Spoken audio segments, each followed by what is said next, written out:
To connect to and create a model based on SAP BW data, we can create the connection in the connection area or as part of the process of creating a model. For this example, we'll create our connection while creating a model. For this type of connection, we need to choose Use a Data Source.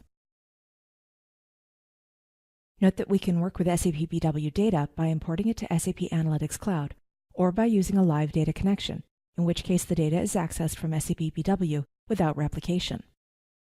Refer to the video on creating a live data connection to SAP BW for more details. In this case, we'll import the data. First, we need to choose the connection to use. We can select an existing connection or create a new one. Note that before we can connect to SAP BW, the SAP CP Cloud Connector and SAP Analytics Cloud Agent must be installed and configured, and the SAP Java Connector must be installed. Detailed instructions are available in the application help. We'll enter a connection name, and optionally we can enter a description. Next, we need to specify the application server URL, system number, client ID, language, and user credentials.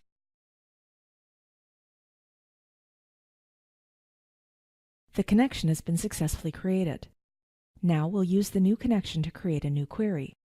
Note that once models have been created based on the connection, we'll also have the option to copy an existing query and use this as the basis for a new model.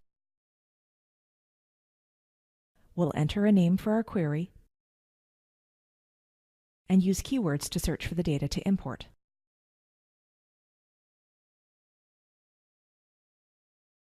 When the BW query includes variables, we're prompted to set the desired values for them. In this case, there's an optional hierarchy node variable. Note that by default, on this screen we see both the ID and description for the levels of the hierarchy. We can change the display setting if desired. In this case, we'll choose to import the Asia-Pac and Middle East data only.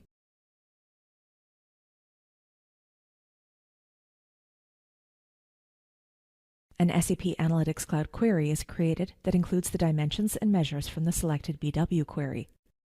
If desired, we can specify the hierarchy and drill level for any dimensions that include hierarchies.